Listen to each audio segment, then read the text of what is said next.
Happy Monday, everybody. Welcome in to the Gramlich and McLean podcast presented by Ingles, episode 287. We are here talking summer guest series as our summer guest series rolls on. Mac, we've had some great guests. Make sure you guys go check it out. We had Stanford Steve, we had Debbie Antonelli, we had Taylor Tannenbaum, and this is an episode where this was Mac's idea. He got the guest, and I loved it. I loved getting to know this guy more. This may have been the episode in which I have laughed the most that we've ever recorded, Mac.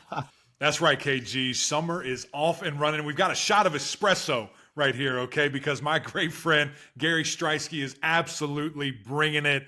Really have enjoyed getting to know him and just the jokes, the comedy. He does so many things, for ESPN. And now, the glow up to be a mainstay, on ESPN SportsCenter AM with my guy, Randy Scott. It's just straight comedy, KG, for an hour plus. Saturday morning SportsCenter has become must watch. I mean, it already was, but you add Gary and Randy in there and it's so much fun. So come for the one-liners, stay for the storytelling. Before we get to Gary, here's a message from our great friends over at Ingles. Did you know that Ingles sells more organics than any other store? Or that they run their own dairy? Or that they only serve USDA choice and prime meat? Did you know that they have more local craft beer than any place else? Or that they have Energy Smart stores? Or that they professionally slice and package imported cheese from Europe? Did you know about their giant international aisle, local farm partnerships, curbside pickup, wine department? Or that they donate 3,956 meals a day to local food banks? Well, now you do. It's all in the bag. Ingles, low prices, love the savings. G, finally got you, man. Listen, I've reached out. I said, we need you. And you threw something in my face. You said, bro, are people on vacation? What are we doing? I said, no, you're my guy. I've got to have you on here. It's been a long time coming. When you did text me, I was like, okay, I know X, Y, and Z, and this person's on vacation. And I know that person's on vacation. Hey, I got called off the bench. Let's go. It's just like how my SportsCenter career started. Just getting the call from the bullpen, and I'm here, baby. That's right. Well, we'll get into that. But I do want to start with, we're going to be all over the place too, by the way. So just bear with us if we miss some order with this. But I do want to start in the early life, because as I'm doing some digging, some stalking, I'm jumping into your life. And I actually went back to that Corvette video, and we'll talk about that in a little bit here too, that you posted of your pops. And I noticed he had Army stuff. So did you grow up a military brat? Did you grow up when he was still serving? Oh, yeah, for sure. I was actually born on a military base in Korea. That's how my parents met. So I'm the second born. I have an older sister. And my dad was in the Army. He was a Sergeant First Class Tank Commander. He was stationed in Fort Carson. And then, my parents met in Korea when he was stationed over there. And the rest is history, right? That's why when you see me, you're like, that guy's definitely Asian. And then you're like, his name's Gary Striewski? What the hell? Something's not adding up. So, dude, let me tell you how many times I've had to tell this story. Like, you don't look like a Gary. Your last name's Striewski. It all started in the summer of '82. And I'm like, 5 years later, January 1987, bam, here I am. So my dad was actually stationed in Korea at the time, and that's why I was born on a military base. And he retired when we moved back here. He retired in '94. I was born in '87. And then after his military career, he did 20 years in the Army. He became a state trooper. So he did 20 years in the Army, 20 years as a state trooper. Dang. So, yeah, the military roots, they run deep. So whatever happened if you got in trouble? Like, was it just beat down? Like, it wasn't good? Or did you probably never did get in trouble, actually. No, I got in trouble. It didn't take very many instances of me getting in trouble to be taught that it's not worth getting in trouble. I remember one of the scariest times ever was I was in like middle school and I was playing Little League Baseball. This was actually when my dad was a cop. So he was working and me and my friends, we got a little careless. And this was back in Thornton, Colorado growing up. And I don't know how we got a hold of a bunch of firecrackers, bottle rockets, black cats, but we were shooting bottle rockets out of my window upstairs in my house and throwing black cats out of my window into my backyard as if there wasn't going to be evidence. Right. Just strewn about the backyard. And we lost track of time to such a degree. I heard the garage open, and that's when I knew that my fate was sealed. Like first and foremost, my room was just filled with smoke, like just filled with smoke. Right. And my dad walks upstairs. I know he can smell the gunpowder or whatever the hell.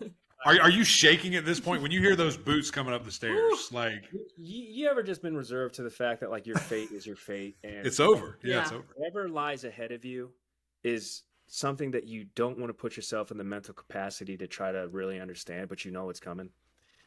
Dude, that's flashback city. And I remember I had a baseball game that night. My dad took me off the team. He took me off the team. He affected my baseball career. Wow. All because I was shooting bottle rockets out of my house. And I think it didn't help that he just got off his shift, right? So he was Sure. in Corporal Striewski mentality. He just got done dealing with knuckleheads for the last 10 hours on the street. And then he comes home to his sanctuary where he probably thinks, I don't have to deal with knuckleheads. Lo and behold, I'm shooting bottle rockets out the crib in suburban Thornton, Colorado. It wasn't even July. It was like May, June. Like, I don't know, man. It didn't take very many times of me getting in trouble to know it wasn't worth it. Wow. That's an amazing story, Gary. I appreciate the honesty. And Mac, by the way, he hasn't mentioned it, but he's a military brat too. So he That's right. understands. That's I right. knew it. You can tell. Can I share a story real quick? Because it's similar to Gary. Yeah, similar to you. I slammed my door one time and locked it. Dad wasn't home. Slammed the door, locked it. My mom goes up the stairs like you said, clicks it, and says, "That's okay. We'll wait till your dad gets home." That's all she says. And I had to stay in my room till my dad got home. This is what happened. My dad ripped the door off the hinge and we didn't have a door for the rest of the time we lived in that house. So like you, Gary, I learned very quickly, do not get in trouble. Don't mess up. It's not worth it. It's not worth it. And when did this See- happen? When you were 26? Yeah, exactly. It just happened. I mean, it just occurred. And you guys turned out so great. You know, you It works. had It works. a couple Discipline hiccups, works. but This you figured works. it out. Yeah, I you figured think it that out. I stand by this. I think everybody should operate their day-to-day life with a tinge of fear. Yeah. I'm serious. Totally agree. With a tinge of consequence looming in the background. Mm-hmm. And I think one of the biggest compliments I get to this day, truly, it's top 3, and it's probably not 2 or 3, is when I'm having a conversation with a stranger and they just ask me, either unprovoked or whatever leads them to ask, like, "Are you a military kid? Did you grow up in a military household?" Because it's like, you're polite, it's sir, it's ma'am, your handshake is firm, you're making eye contact. And that's all stuff that we learned, by way of our parents growing up in that militant household. And it wasn't militant in the degree of, you know what I mean? Right. It's not basic training. Right. It's not basic training, but damn, it felt like it. And man, I am so, so thankful that's how I grew up.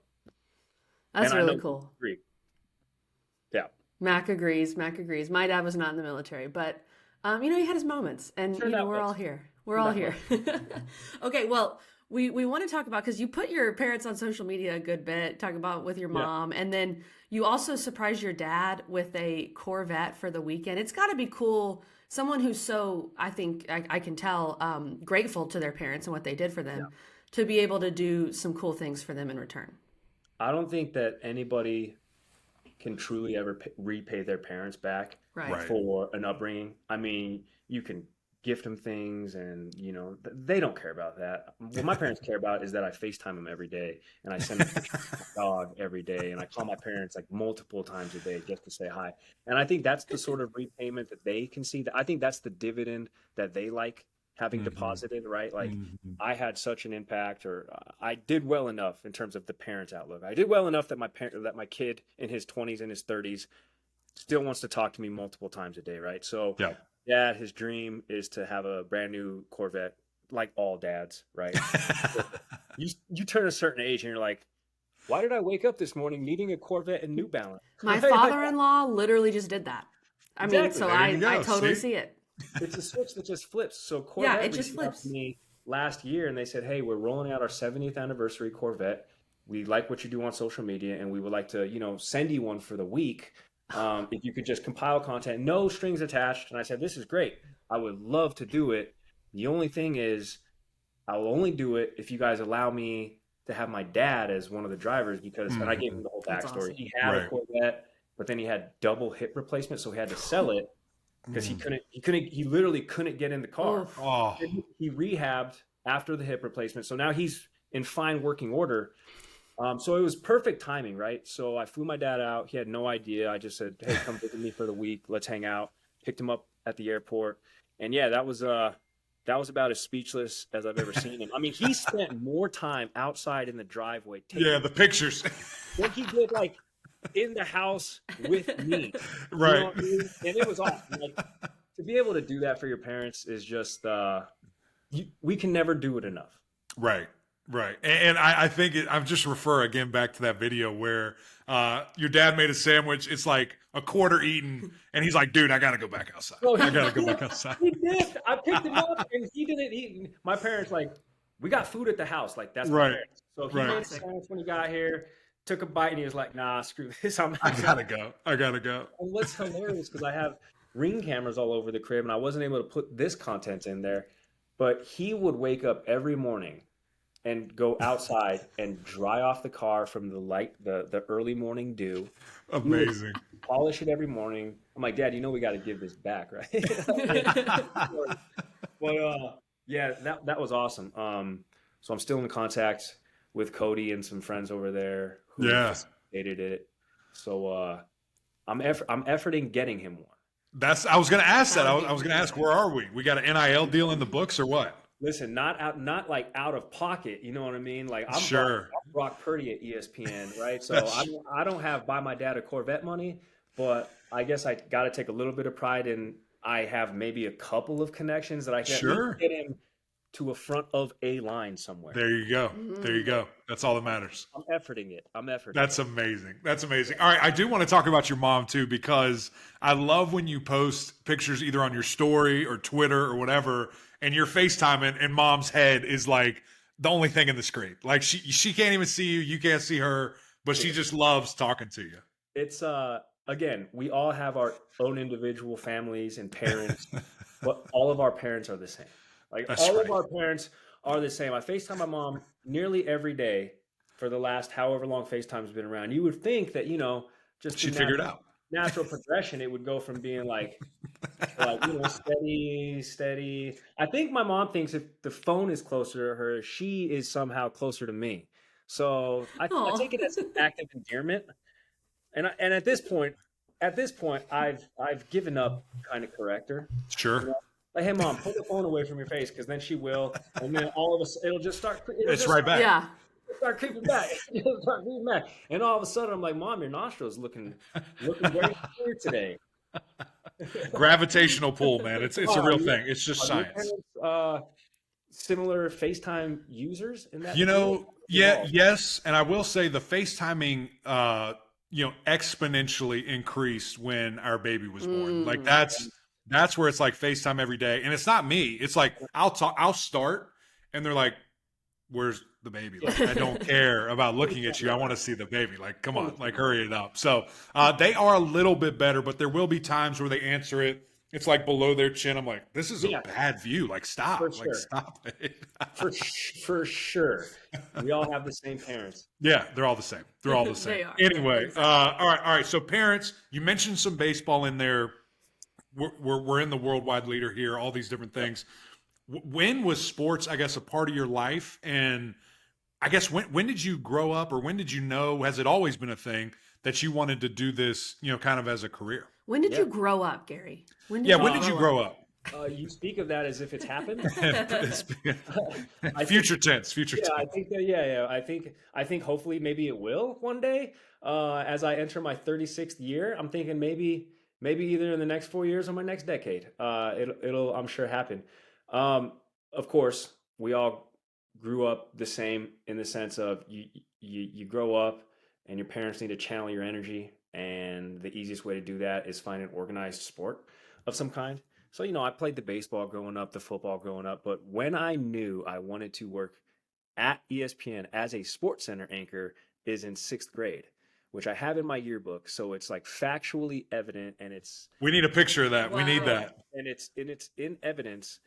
because I talked too much in middle school in 6th grade that the librarian cornered me one day and said, if you like talking so much, come do the morning announcements at my No middle way. school. There's a TV in every room and you're telling everybody I remember those. Yep. what the bus route is, like what the weather's like, as if they didn't just walk from the outside to the inside, right? And I loved it. I loved it because I was in 6th grade. And I remember like walking through the halls and like an 8th grader would be like, hey, morning announcement guy. And I was like, dude, am I famous? Am I a local celebrity? Am I going to have an IMDb page? So that was cool. And then the moment I knew I wanted to be a SportsCenter anchor was I got the opportunity to interview my science teacher. And she was part of the first women's professional football team in Colorado, full pads. Wow. And How she about was that? unit. Her name was Miss Ely, and she was an interior lineman. They had to play both ways, and she played on the Colorado Valkyries. And she brought her helmet in, and I remember she put her helmet on. We were doing the interview, and at the end of it, I was like, "Thanks, Miss Ely."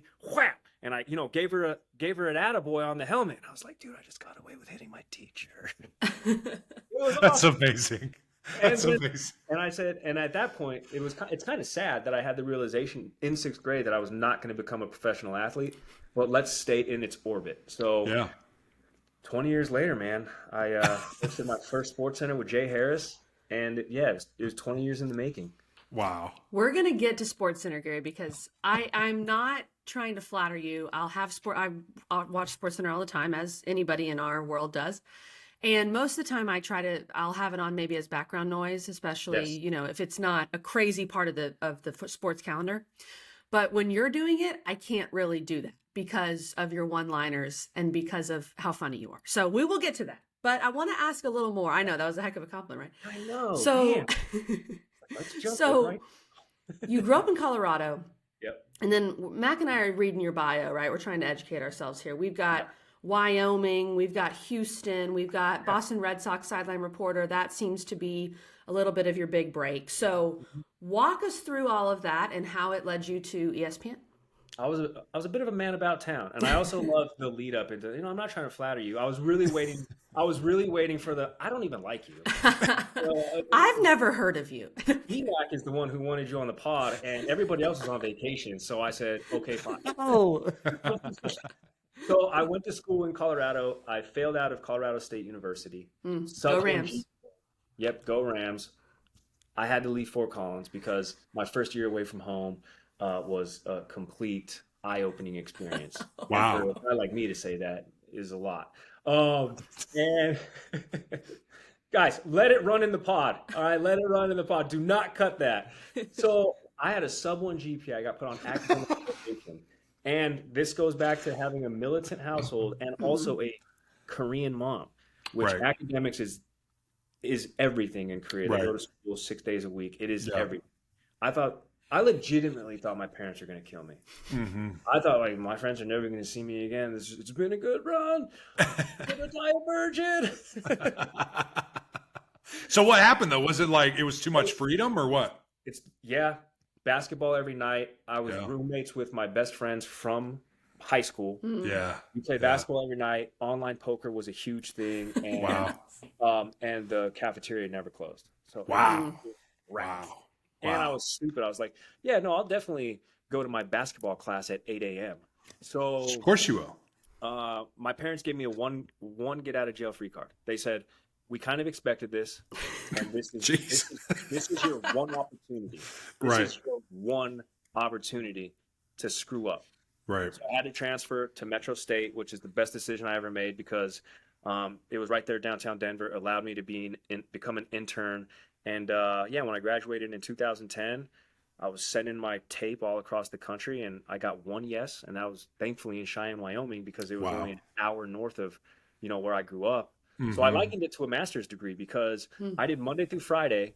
I'd be off the air by 10:30, and then I would just drive home Friday night. It was an hour away, take my laundry. I'd be home by midnight. I kicked it with my friends, and then I would just drive back up Monday morning. Yeah. I did that for 16 months, and then Houston called me, and I was in Houston for 14 months. And then after that, Nesson called me, and I was at Nesson for 5 years. Wow. Yeah. Wow.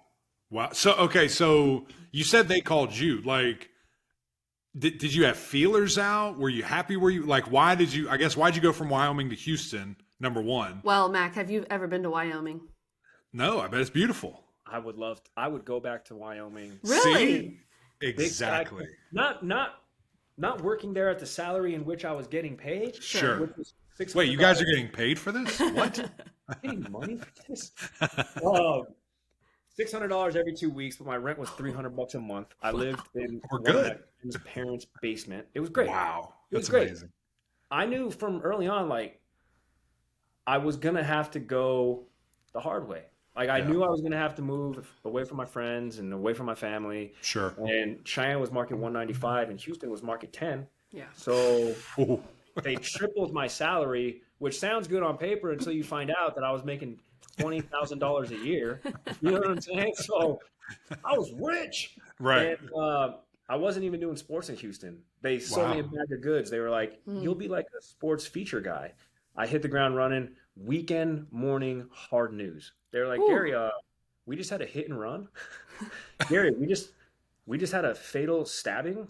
Please go by yourself at 4 in the morning. I'm like, this is not what I signed up for. I saw more dead bodies in Houston than anybody should see. Right. Wow. In a long time. So for 14 months, that's what you did hard news for 14 months. For like the first 8 months. And then finally I got enough gumption because I was 25. I was the youngest dude in the Houston market. I finally went to my news director and said, this is not what you told me I came here for. Like, you told me I was going to do sports. Right. I saw a dead body this morning. Like, what? Yeah. Something ain't connecting. So finally they put me in the sports department, and I did that for the last 6 months. But at that point, it sort of left a bad taste in my mouth, and I was ready to get out of there. So I had an agent at the time. And, good.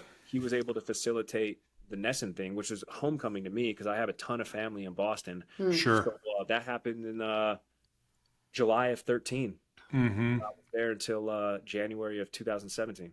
Wow. So the agent piece there is fascinating. Why'd you think you needed an agent, or why'd you want an agent that young and that early in your career? Yeah, I think your first job anybody can get sort of yourself by pounding the pavement, sending tapes, small markets. Mm-hmm. You know, they're more likely to just click on your email. But I kind of knew at an early spot that, and I also had good mentors that they were like, hey, you're going to need an agent when you climb through this, for better or worse. So I linked up with one, and he was shopping my tape around, and the rest is history. I'm no longer with him, but I'm certainly appreciative of, him getting me to Houston and then subsequently to Boston. But then you sort of outgrow each other and your needs change. But that's just the way it goes in the business. Mm-hmm. We know everybody has kind of that unique ESPN story. I've never heard one that's the exact same to another one of how you got hired by ESPN. And I remember you first popping up on the ESPN SportsCenter, because I went to graduate school with Christine Williamson, so I knew her. Oh, get out of town. Yes. Oh, I didn't know that. We go way back, me and Christine. Wait, you haven't heard she went to Clemson? You've never heard that before? Yeah. I thought she went to Miami. Oh, it depends on who's good. It depends did. who's good. It depends on who's good. Because if none of them are good, then she falls back on the Big 12 thing. Yeah, the Big 12. Yep. Or the Broncos randomly, because she Or has the that Broncos. selfie with Peyton Manning, of course. Except for the last couple of years. There was no Bronco talk No, nothing. that entered the hemisphere. But be damned if Oklahoma's good again. Watch out. Well, she only has one more year for that. It's all love, C-Dub. Yes. But I remember I started seeing you pop up. I'm like, okay, this guy's funny. So tell me how you got to ESPN. What's the story? Yeah. So this is good because I just did this podcast last week and I likened myself to Brock Purdy because Makes sense. When I was working in Dallas, I think there's a happy ending to this story.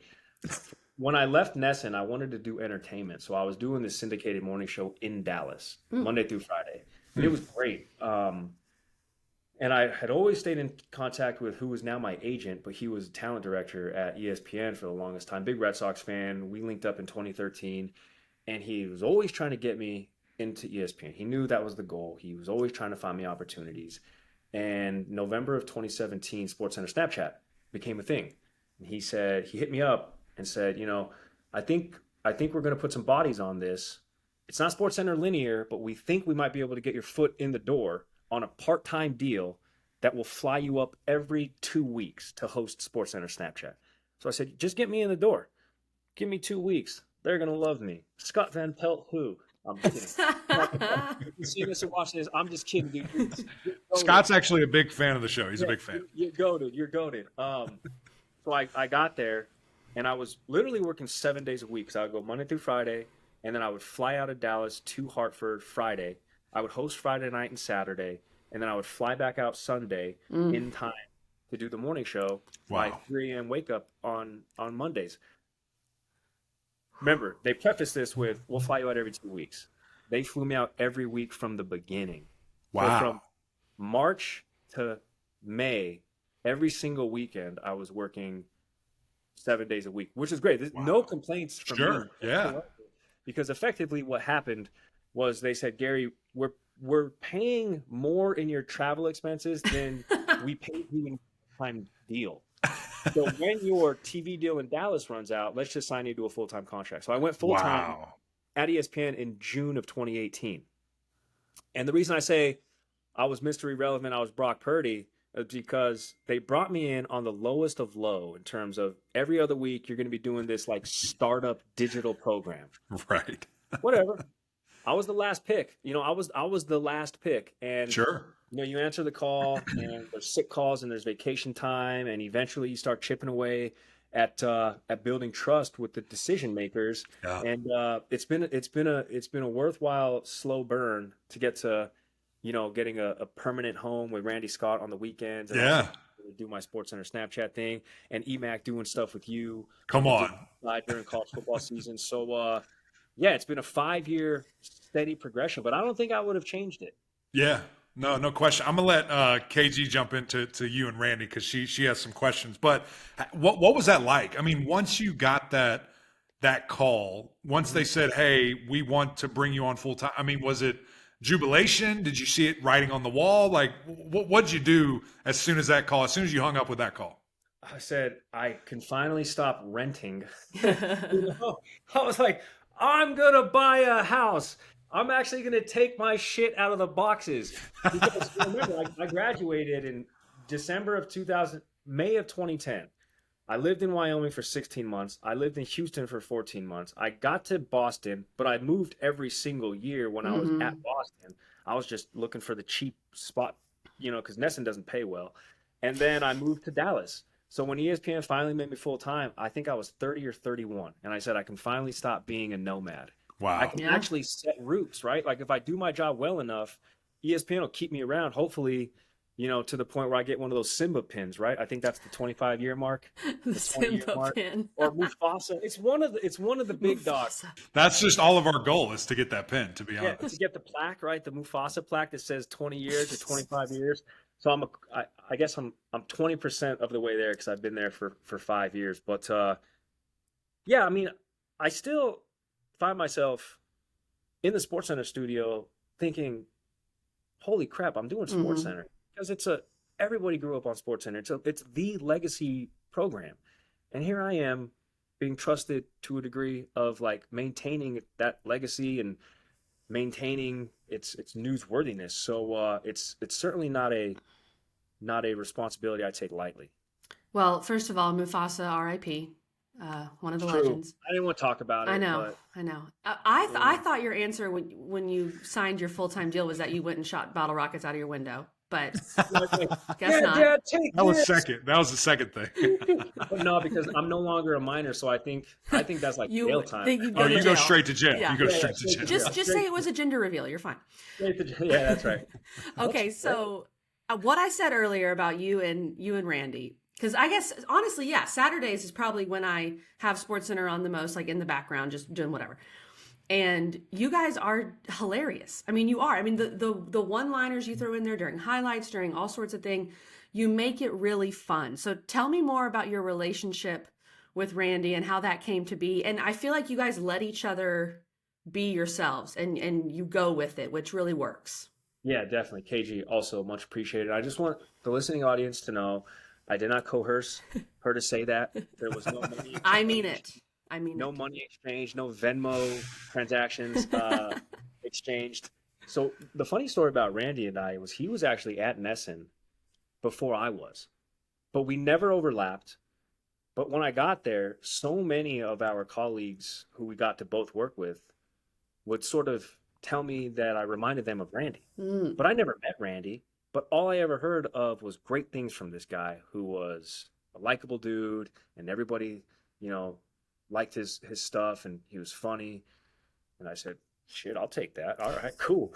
And then I got to ESPN, and some of those same kind of comparisons. Have you ever worked with Randy, or are you friends with Randy? And I had never met Randy until I actually got paired up to do a show with him because they needed a body. Wow. And when I finally met him, I said, okay, I get it. This dude's comedy. And then you know, you start putting away. At first, everybody you work with, because you're the new guy, again, you're the Brock Purdy, you have to earn that trust, and you have to earn some of that pedigree. And so I didn't want to, open up my entire personality because that could be a complete turnoff to a lot. That could be risky. Who is this guy? And get him away from me. So I would ask all of the questions, and come to find out, Randy, when he was in Florida, he would do stand-up comedy. And I said, okay, yeah, this is all checking out. This guy gets it. This guy can give you a tight 3-minute set, tight 4 minutes or whatever. So anyway, fast forward to February of 2022, when Nicole Briscoe got promoted to the night side. They obviously needed a partner with Randy, and Jill Fredrickson at the time, who's since retired, sort of liked our dynamic, and she paired me with him, and I think the rest is history. And I tell everybody, I know we have hundreds of thousands of people who watch SportsCenter every morning, but when I'm writing my scripts, I deliberately write my scripts for an audience of one, and that's Randy. You want to make Randy laugh? Is that what it is? Because I know if I can get an authentic laugh and not just one of those like the big breath of air out of the nose, like, all right, if Randy laughed, I'm sure there are some people at home dying, joining along with him. Where did you guys go? You're still there. Don't worry about it. You're still there. My realtor. So Randy, he's the real deal, man. Like he's the real deal. The guy you get, the comedy you get, the self-deprecation you get on screen with him is the same thing you get in person. I'm trying to spread this vicious rumor about him within the walls of ESPN that he sleeps in jeans. Whoa. Wow. Because sometimes what a weirdo. Sometimes he'll crash at my house instead of driving all the way back to Western Mass because it's one way. And he's not comfortable enough to hang out in his night jammies. Right. So he'll just stay in his jeans until he retires to his quarters. So I only see him ever in jeans. So I can only assume that the man sleeps. He sleeps in them. Starched denim. I'm surprised y'all aren't at that point yet, like full-on pajama party kind of situation. I think it's a him thing, less of a me thing. I could see that. Yeah. I'm not, hey, he moves at his own pace. It's okay. Sure. He's intimidated. I understand that. I get it. That's amazing. Well, Gary, you mentioned all those things. You've done some, really cool stuff with hosting SportsCenter, the billion other things that you do, F1, all these different things. Is there a favorite story, or is there a favorite event that you cover that year after year you're like, okay, here it comes? Anything of that nature that is just like your jam? I never got to play or go or attend like a big time program, right? Mm-hmm. You guys, obviously. I went to Colorado State, failed out, and then I transferred to a local school in downtown Denver, a commuter college. So my first time going to like a big time college football game, I remember it was Happy Valley. It was Penn State out against Ohio State. Ohio State won the game. And I sat in the student section because we were getting content for SportsCenter Snapchat, and it was insane. I thought Beaver Stadium was going to collapse. I thought the whole thing was going to come down on itself. But that was so electric, and it only got better from there. Wow. I mean, being on the sidelines for Clemson winning the national championship the first time against Alabama in Santa Ana, right? First time that I got to be in attendance. Sure. And then being at the Superdome when LSU, took care of business against, Clemson. I know. I didn't want to bring it up. OBJ handing out money. Classic. I know, but he's like, why did Gary's feet just all of a sudden cut out? Was that Gary? Oh, he's got to go. So just like being at those events and feeling that energy is second to none. It is second to none. It's unbelievable. You can't put it into words unless you actually experience it. And then to experience it from field level is a whole nother thing. Mm-hmm. It's a whole nother ballgame. Yeah. Yeah. There's nothing like it. I mean, it's and it's funny how different it is being a player and then like a media, like working it. Cause I think you can appreciate the moment a little bit more when you're working. Cause like you're playing, you're there to win. Like you're so dialed in. But then when you're at, a level removed, you're just like, wow, this is crazy. This might coincide with what I just. How do you guys handle it? Being alum and, going to these games and knowing that there's not anything that you can do yourself to actually change the outcome. That's Very true. I tell you, man, it's just part of the job that you remove yourself from it. Yeah. But you're definitely cheering and you're pulling for your guys and you're going crazy. You're going crazy. Well, Mac, I'm glad you brought that up actually, because people forget.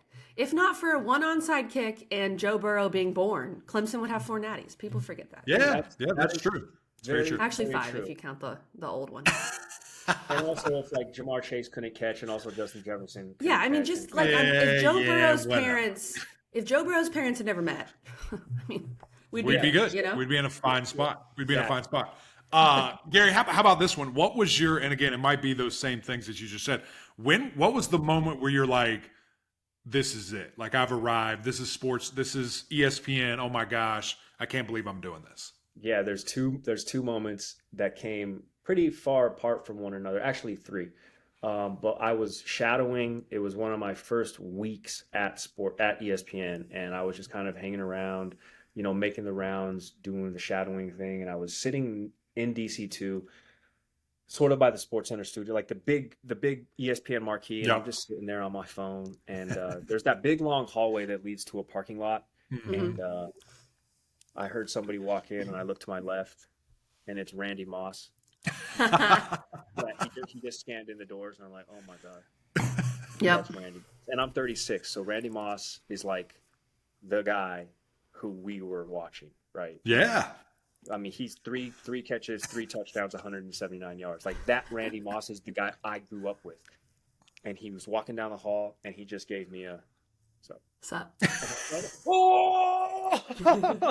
I was like, me and Randy Moss are boys. Did you see that? Me and Randy Moss are boys. You saw that, right? Nobody was there. It was just me and Randy Moss in this dark corridor. Not dark corridor, but like in a back alley.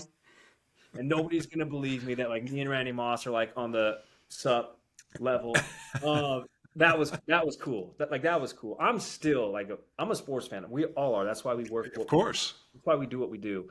But like an on-air moment was when I got to interview in that same Gary Striewski as an impressionable adolescent. When I got to interview Vince Carter on SportsCenter, and I said, guys, I need to do a sound check with Vince Carter before we go on air because I just have to get stuff off my chest. Right. I was like, Vince Carter, dude, I'm sorry, but like I'm a big fan. You get that all the time, but like you're the man. Your poster's on my wall. I had the And One Thai cheese. Yes. Like, this is awesome, dude. This is awesome. And Vince Carter's one of the nicest dudes ever. Yeah, no doubt. Dealings with no him. doubt. He's just the nicest, most like, oh my gosh, me really? I'm like, yeah, you really. So that was pretty cool. I also had the same thing with Dickie V. That's awesome. Just like those, they didn't make air, but it was, hey, say what's up to Dickie V in commercial break. Make sure their mic's okay. Right. What? Say what's up to Vince Carter. What? And I still have those moments. Yeah. All the time. Sure. All the time. That's amazing. You never know. It really is fun. You never know who you're going to run into when you're on ESPN's campus. I mean, someone could just pop up and you're like, okay, I didn't know that he was here, she was there for the day. It's crazy. What kind of sucks is we have to almost have like this professionalism. Yeah, like, I work here too. No, that's no big deal. Yeah, whatever. No, that's no big deal. No. You know what I mean? Like, that's just cool. It is wild. It is wild. Okay, Gary, last one here because you're a very busy guy. You got stuff to do. But you are... No, this is great. This has been really fun. You are someone who, yes, you work in sports media, you work for ESPN, but from what we understand, you also have your hands in some different things, maybe some real estate, all sorts of things going on. Where did that come from, where you wanted to kind of still be doing other things? Some people just get to ESPN and they're like, look, I've made it. I don't need to do anything else. But where does that come from? Yeah, I got to ESPN and I had the exact opposite thought. Like, I got to ESPN and I've since hired a broadcast coach. I'm working with a vocal coach, because getting to ESPN is one thing.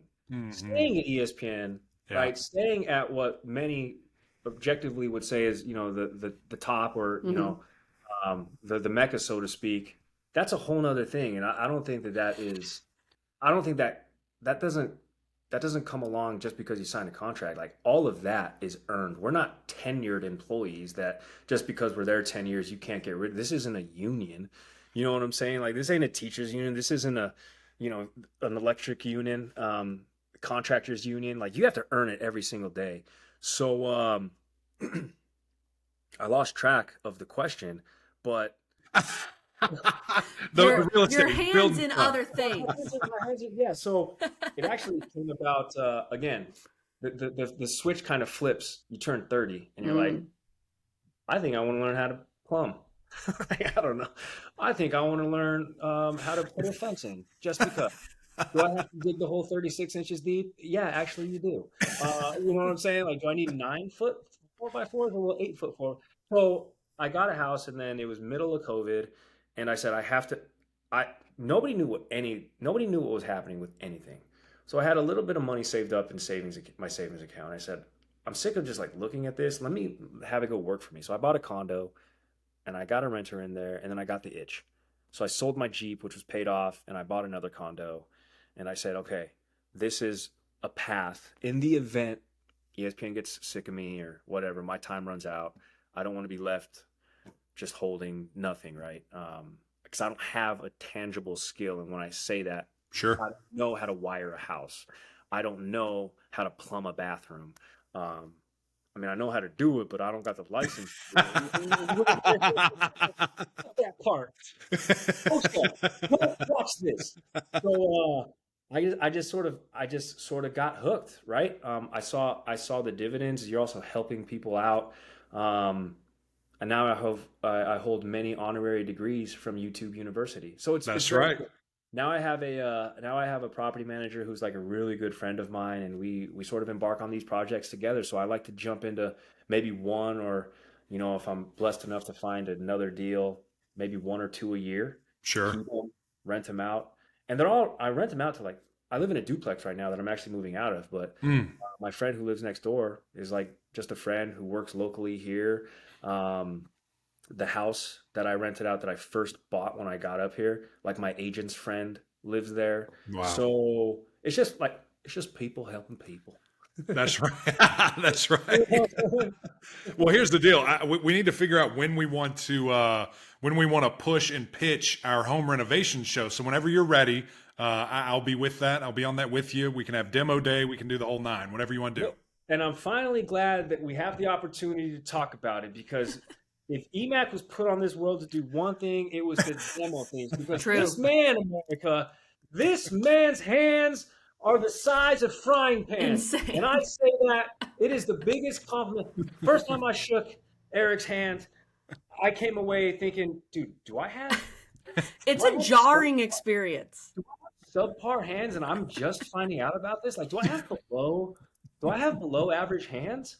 I mean, I think I do anyway, but EMAC's hands just like, I liken it to like a blue whale swallowing just a touch of kelp. I mean, and then your hand just disappears into the abyss until he allows you to get it. To go back. Until he allows you to get it back. Right. Gary, here's the key, though. If you guys do your home reno show together, because I've seen Mac go to work with his dad and they do, they demo things, whatever. You have to wear Carhartt overalls. Like, it's necessary. You have to wear overalls. So are you willing to do that? We'll send you some. Let me just throw this out there. Okay. This is a new thing and it's an opportunity. Oh, I thought I heard her coming. Someone get the FaceTime to the I'm panel. sorry. Keep going. I'm sorry. Oh my God. I'm like yelling in the Isn't she the cutest baby you've ever seen, Gary? Hi. Who is that? I want to pinch. You watch them on TV. I want to pinch the cheeks. Your cheeks, they're so pinchable. So overalls, are you in or not? Are you? Oh, she's gonna grab the Yeah, mic. are Are you you in in? on the overalls or what?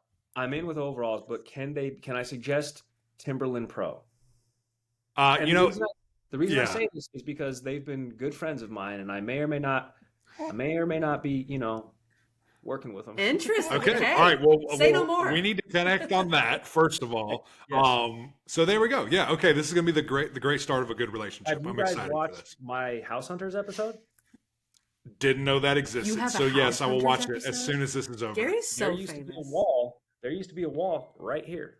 Wow. No A way. wall in my kitchen right here that we demoed as part of the Wow. House Hunters episode. This was a You know, and now I'm running over my time limit, but I shot a pilot in Los Angeles last year that died at not the cutting room floor, but it died at the finish line of Netflix, and it was called Big Brick Energy. wow. I could talk about it now because I think the statute of limitations has since expired. Is over. Yeah. But it was Wow. 4 dudes who didn't do contracting work as a full-time gig, more of a side hustle, and we just go around the country renovating homes What? for Wow. people that need help. We need to bring that back. We need to bring that back. Big Brick Energy. Wow. I was That's the amazing. landscaper. Yeah. Wow. Gary, that's legit. I was green thumb guy. That's amazing. That's amazing. Wow. The things you learn. So fun. Gary, this was amazing. Thank you for your time, brother. The month of May, that's it for us with the summer series, and you big old exclamation point.